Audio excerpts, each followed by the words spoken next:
do the basics, but really what's going to be the most powerful is you just writing unique original content about some aspects of your product. And so that's something we did early, not early enough, but like pretty early and a lot earlier than some other founders that I know out there. And that has been a huge thing for our growth.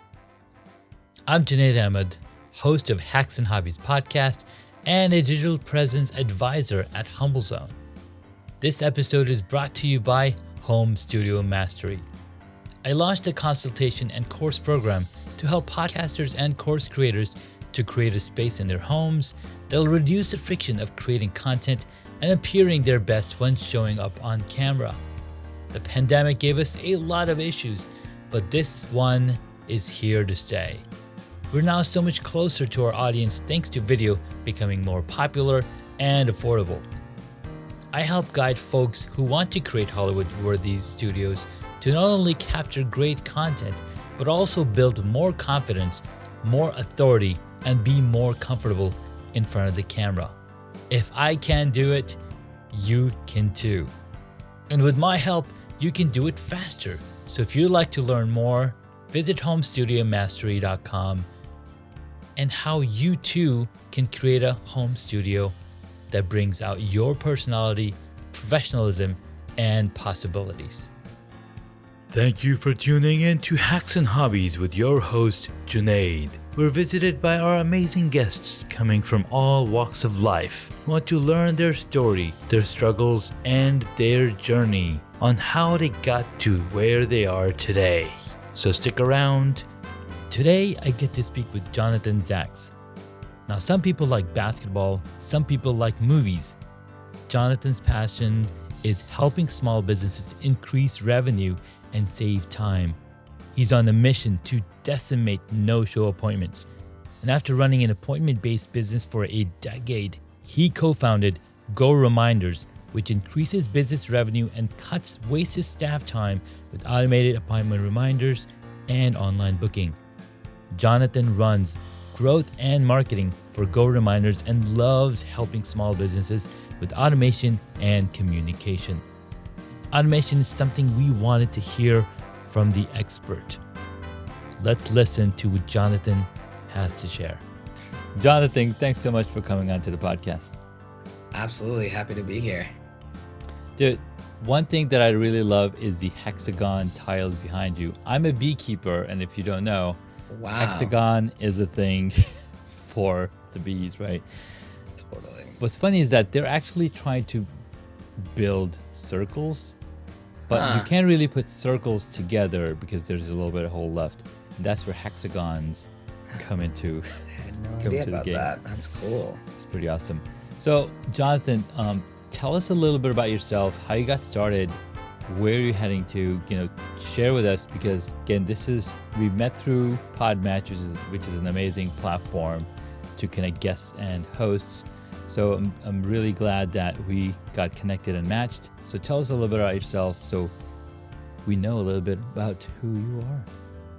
Absolutely. Yeah. So I am the marketing co-founder of GoReminders, which is a platform that helps small business owners and their teams save time and increase revenue by cutting out no-show appointments. And so we are all about helping businesses that have appointments with prospects, clients, patients, customers. They have these appointments. They need people to show up for them. So we have a bunch of functionality built for those types of businesses: text message reminders, online booking, message blasts, follow-up messages, asking for reviews, anything that's around. I have an appointment, need to get the person to show up and at the right time in the right place. And so, yeah, I'm in charge of growth and anything in that realm. And that's about it. All right, so that's what you do right now. Yeah. You're working at GoReminders. You're the marketing director. Did I get that right? I'm the marketing co-founder. You're the marketing co-founder. I'm the co-founder. Yeah. So you're the co-founder, and you're also handling the marketing for exactly. That's what I'm in charge of.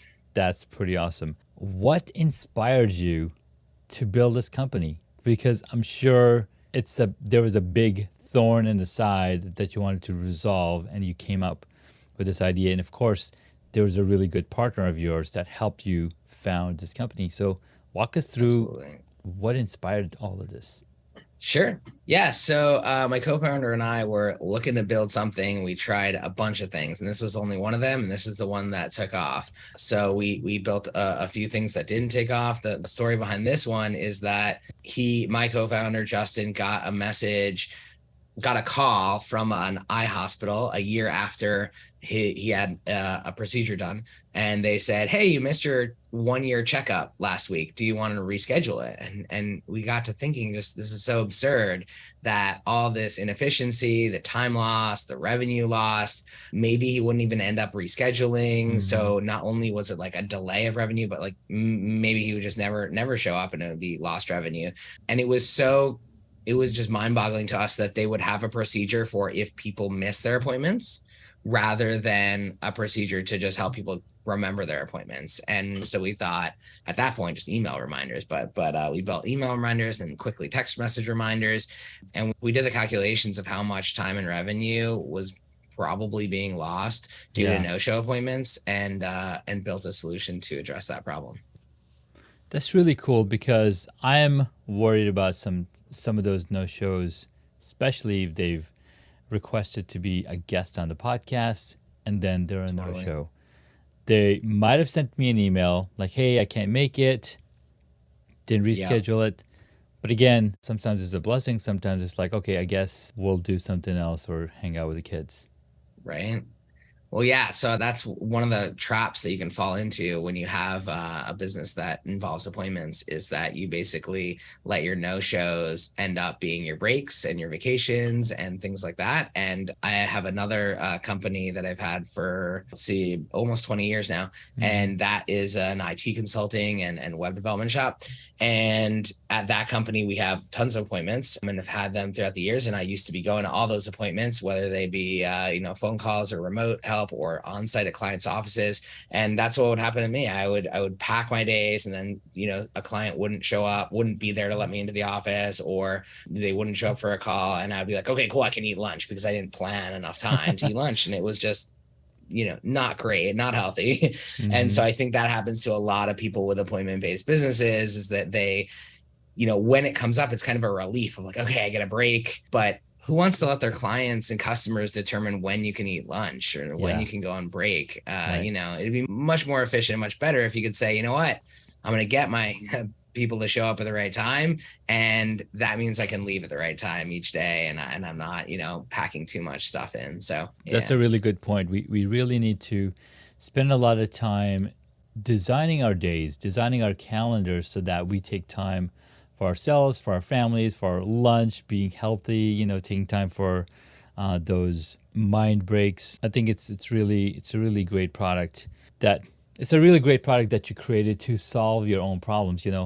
It's always the products that succeed is when you're solving your own problem.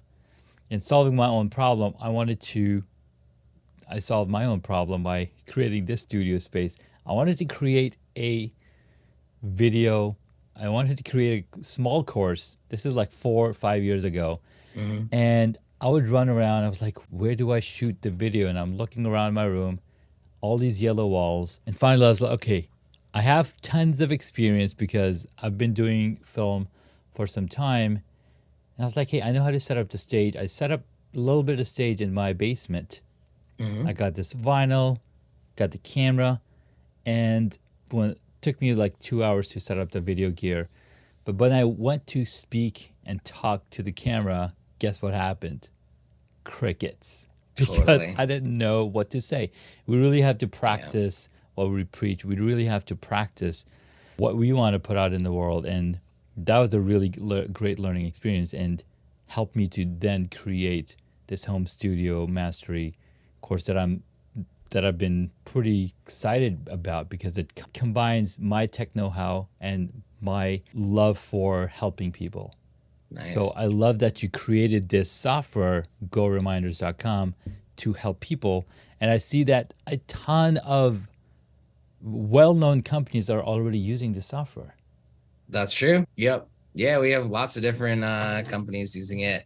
And yeah, I mean, in all sorts of spaces. So like in the fitness space, Curves, Title Boxing Club, and in, the insurance space, Aflac, and a bunch of other insurance companies, Keller Williams in the real estate space, Lowe's uses it for some of their blinds appointments for installing blinds, a bunch of different salons. And yeah, I That's mean, amazing. it's really broad. Anyone who has appointments that needs to get someone to show up for. Yeah. Yes, it's a solution that there's something called the vertical markets and the horizontal markets. I think this is a horizontal market software where it Yeah. solves the same problem that people are facing in, like you said, appointment-based businesses.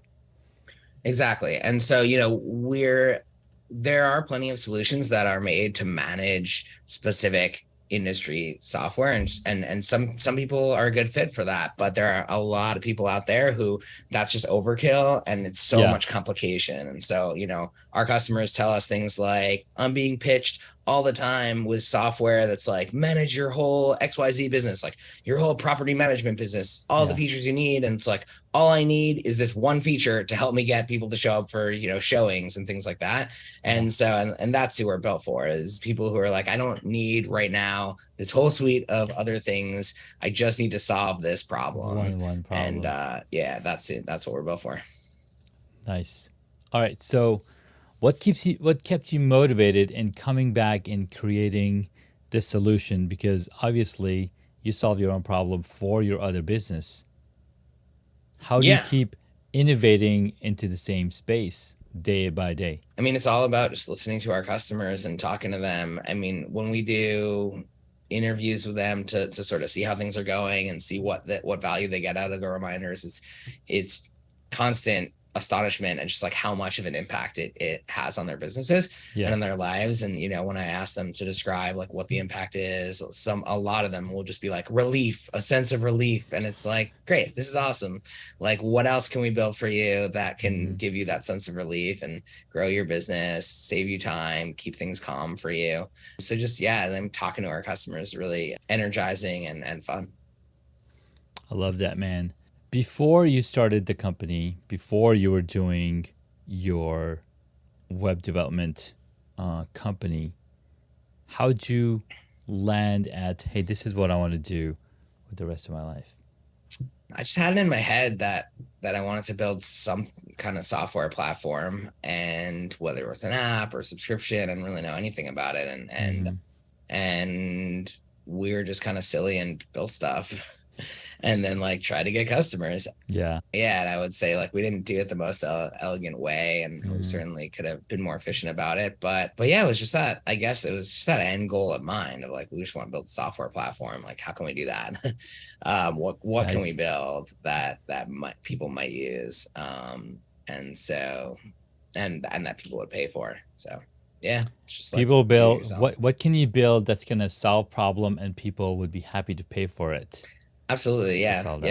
And like, we didn't validate any of that stuff. It happens that like we did okay, but we didn't do it the most efficient way. But yeah, essentially like attacked a problem that businesses had. So like they're spending money on other things to solve their problems. And this is a problem directly related to like two very valuable aspects, time and money. And so, and then it was just, we did do a lot of things, right? We like built an MVP and just like that mindset of MVP. And, there were features that we thought about adding in the beginning that we decided to not add, or we like started but then stopped, that we still haven't added to this day. And like, that's great. And I feel really good about that we sort of weeded out some features at the beginning. This was 8 years ago. That we were right, we didn't need them. And so maybe we still talk about some of those features and we're like, yeah, maybe it's time to add them, maybe not. And like we haven't added some of them. We've added some of them, but others we haven't. And so those are really good decisions. Like build as little as possible that someone will pay for is definitely what has been helpful for us. Nice.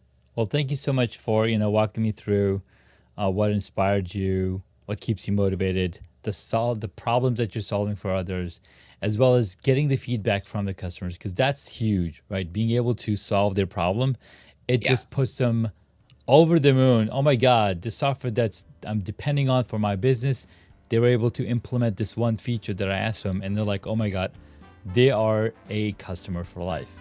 So Totally. thank you so much for sharing. We're going Yeah. to take a quick break and we'll be right back as Jonathan's going to share with us 3 hacks to take away. I'm Junaid Ahmed, host of Hacks and Hobbies podcast and a digital presence advisor at HumbleZone. This episode is brought to you by Home Studio Mastery. I launched a consultation and course program to help podcasters and course creators to create a space in their homes that'll reduce the friction of creating content and appearing their best when showing up on camera. The pandemic gave us a lot of issues, but this one is here to stay. We're now so much closer to our audience thanks to video becoming more popular and affordable. I help guide folks who want to create Hollywood-worthy studios to not only capture great content, but also build more confidence, more authority, and be more comfortable in front of the camera. If I can do it, you can too. And with my help, you can do it faster. So if you'd like to learn more, visit homestudiomastery.com and how you too can create a home studio that brings out your personality, professionalism, and possibilities. Hey guys, welcome back. We've been speaking with Jonathan Zacks here. Did I say hacks? See, I just messed it up. Hey guys, welcome back. We've been speaking with Jonathan Zacks here from GoReminder, an amazing software that will help you eliminate the no-show appointments, because who loves when their appointments gets canceled or when your guest or your customer or your client is not showing up on time? GoReminders helps you and helps your client so they show up on time and don't forget that they have a call. So, Jonathan, thank you so much for sharing your wisdom, sharing your journey in how you've been able to create the software to solve not only your own problem, but problem for so many other industries in the world. Absolutely. I'm glad to be here. Thanks for having me on. Absolutely. So now we're going to ask you to, share 3 hacks to take away for the audience so they can apply it in their businesses, in their entrepreneurship. How can you do that? Let's go. All right. So first hack is SEO early and often. And so I would say, as early as possible, you want to get a bunch of SEO pages on your site, and you don't need to know anything about SEO to do it. All you have to know is about your competitors and what kind of info that they put on their websites. That's pretty much it. Like, think of ways that you can describe your software that might not be what you immediately thought about your software, but it might be a feature. And so, for us, that's like email reminders. Like, we're not an email reminder platform, but we have an email reminders page, appointment reminders. We have a page for that. And so as quickly as possible, when you have a product, or even before you have a product, put up these pages. And, you can Google and in an hour learn the basics of SEO, of everything that you need to know for this, because all you need to do is write about it. And then the hour should just be spent on like figuring out the technical aspects of like, oh, okay, I should have a headline and I should use this plugin, and I should do this. Okay, great. Do the basics. But really what's going to be the most powerful is you just writing unique original content about some aspects of your product. And so that's something we did early, not early enough, but like pretty early and a lot earlier than some other founders that I know out there. And that has been a huge thing for our growth. I love it. That's hack number 1. Do SEO early as often. Write original content for your products, for your services, for whatever it is. And look at what your competitor is doing, because guess what? If they're finding your competitors, they're probably going to find you as well. And if the better message you have, the more content you have, the better you're going to show up on when people are searching for you. All right, that's hack number Absolutely. 1. What's hack number 2? All right. Hack number 2 is reframing the concept of doing something. And this is, when you're launching a business and you think, okay, let's say from a marketing perspective, this is where it comes in for me. So for a long time, I would think, when it comes to the SEO thing, when it comes to launching an affiliate program, when it comes to, came to a bunch of different things, I would think, okay, I have these 5 different tactics I can go after. I really want to do them well. I want to do it correctly. And so I'm going to research and I'm going to learn. And that process basically never ends because there is no correct way to do most of this stuff. And there are a million correct ways. And some of them might fail. And the sooner you can fail, the sooner you can get on to the next thing or iterate on that same thing and change what you're doing. But I was always stuck on this idea of like, well, if I'm going to do it, I want to do it right. And so I was like, I'm going to do it. And once I reframed it to like, you know what, I'm just going to try it, I got things done way faster. And it turns out that like my concept of try is actually doing. Like I was like, oh, I don't want to try it until I really know how to do it. And it's like, that's not actually the way to do it. The way to do it is to try it and do it and get as much stuff as you can get done and with as little research as possible and see what works, see what sticks when you're throwing things at the wall and go from there. So reframing try and do those concepts in my head has been great for getting things done. I love it. So guys, they say you got to fail fast, and the only way to fail fast is to try. So try and get started, because it's only going to help you get better at whatever it is that you want to learn. That's hack number 2. Let's hear hack number 3. All right. Hack number 3 is to get people to pay as quickly as possible. So, I would say freemium is an okay strategy, but it is a marketing strategy. It is not a pricing strategy. And unless you can get people to pay you, freemium is worthless unless you're funded by venture capital, in which case maybe you can just pay for a ton of growth. It doesn't matter how much you spend, totally fine.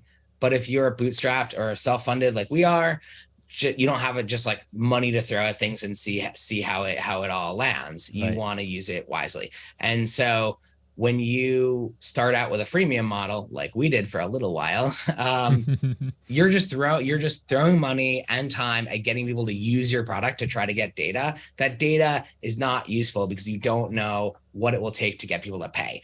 Once you get people to pay for a while and you figure out, okay, these are the types of people to pay, freemium could be a strategy of getting people to use your product. And then you can pick out the ones with the characteristics that you're going to be able to get them to pay. But without that ability to get people to pay, freemium is useless.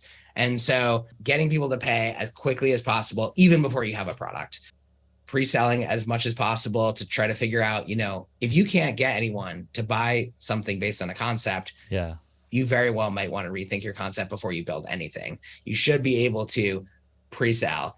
If you're an engineer, you want to spend a little time building, you feel like, no, I really need to build something before okay, fine, go for it. That's what we did. Worked out okay.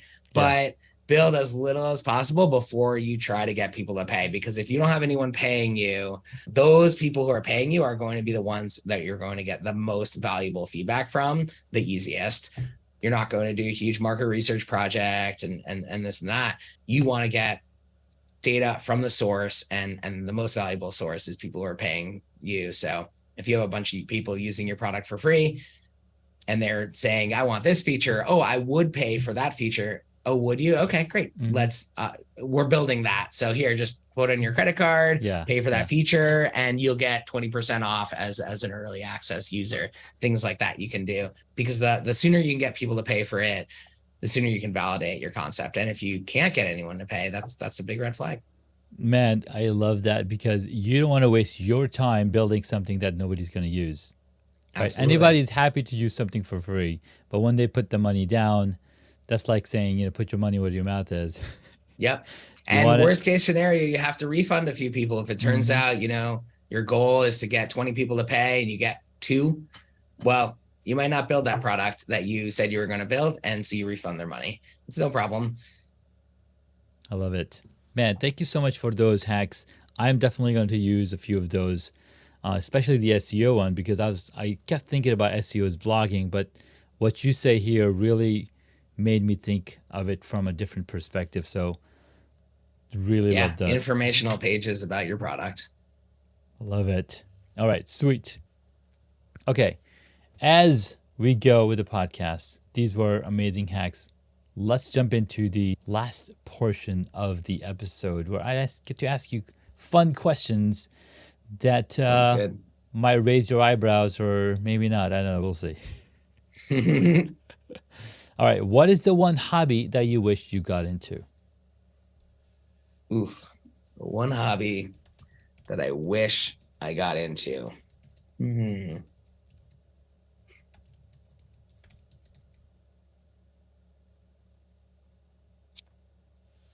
I think that would be running earlier.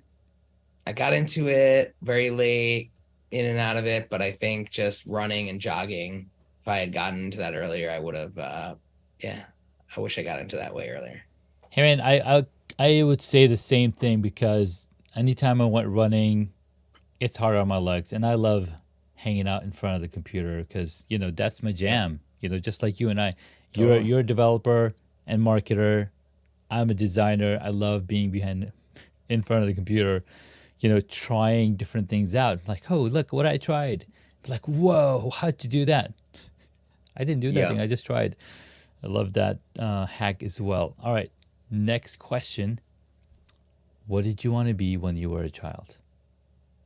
Oh man, I think I wanted to be a doctor, but I just thought I was supposed to be that because my dad was a doctor. And that's about it. I really had no idea. I think I had no idea pretty early on. And I remember being super young and thinking, I have no idea, but I guess I'll put down doctor because that's what my parent is. I feel like pretty early on, I just had no idea what I wanted to do. And I just put that down. Nice. All right, next question. What is your favorite movie or TV show? My favorite movie is Ferris Bueller's Day Off. And so that's it. TV shows, I have really bad addictions to legal dramas that I love and hate. So anything in the Law and Order style. Okay. So terrible. I don't think it's terrible. I'll I think admit it.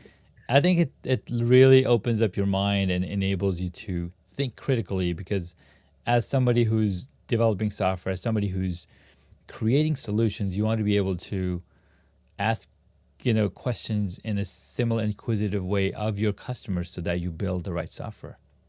Yeah, makes sense. And Ferris Bueller's Day Off, oh my God, that is such an awesome movie. My wife hadn't seen it. I was like, we got to watch it. So we started watching it, and she's like, I don't find it funny. Yeah. It's mainly because... I don't know that I would find it funny if I first watched it now. Right? So when it was... because I think it made more sense back when it came out. Yeah, totally. But in hindsight, Top Gun's still awesome. Yeah, it's pretty good. I've only seen that once or twice, Top Gun, but Ferris Bueller's Day Off I've seen dozens of times. Of course, that one is awesome. Ferris Bueller's Day Off, War Games, all the things Matthew Broderick was kicking. All right, next question. Totally. What movie would you choose if you got to play a character in it? Oh man, probably anything with Jack Black. Oh my God, Jack Black. Yeah. Tenacious D? Yeah, totally. Tenacious D. He's hilarious. Every once in a while when I have my entire playlist, my entire iTunes library on repeat, I'll have a couple of Tenacious D songs, skip. Really funny. Pop in there and I'm like, oh my God, this is so awesome. And then I'll play the entire album for like days because it's so good. Totally. Yeah, I love that. Especially the remember the song where he talks about, look, I'm singing while breathing and like he's. I don't remember that I remember detail, but oh my gosh, he's like, I'm singing while I'm breathing in and out. I think I remember that now. Yeah. Totally. Sweet. All right, who is your favorite superhero? Oh man. My favorite superhero. I don't know if I have a favorite. It's a great question. I like the Marvel universe, and I like the variety that I see in there of the weirdness, and I really like The Boys. Is that what it's called, that show? The Boys on Netflix. Yeah, and whatever it's on Prime. Maybe it's on No, Amazon Prime. Sorry, yes, Yeah, Amazon Prime. that is a crazy show, and I like that a lot. It always makes me cringe, man. That It's show ridiculous. is a cringe. It's like, oh my god, why? Yes, right, totally. 100%. All right, sir. Last question. All right, If you were a board game, what would it be? man, or a board game. If I were a board game, I would probably be Settlers of Catan. Ooh, nice. Probably a common answer, maybe, but no, that's not a common answer. That's a very uncommon answer. The common answer is Monopoly. Oh, interesting. Good to know. Yeah, Monopoly. It's okay. Yeah. Settlers of Catan, Settlers. a totally different. I actually heard a new game this time around, Ticket to Ride. Ooh, I know that game. Right? I once beat a 12 or 13-year-old at that game at a family get together, and he was very sad, and I was sad also. He almost destroyed me, and then there was one thing that I blocked, and yes, nice. That's my main memory of Ticket to Ride. This was the first time I heard about it, and I was like, oh my god, I've got to try this game, because it's very similar to how Settlers of Catan is played. You're building those roads between your settlements. All right, man. Thank you so much, Jonathan, for your time. Last question. Where can my superpreneurs find you? Sure. Yeah. So just Google me. I'm on LinkedIn, Instagram. Those are probably my two most commonly used social networks. So just, search my name. I'm easily findable. Jonathan Zacks, GoReminders, and you'll find me. Awesome. And if anybody want to try out GoReminders, which is the appointment reminder that you didn't know you needed. Really awesome software. Thank you so much, Jonathan, for your time.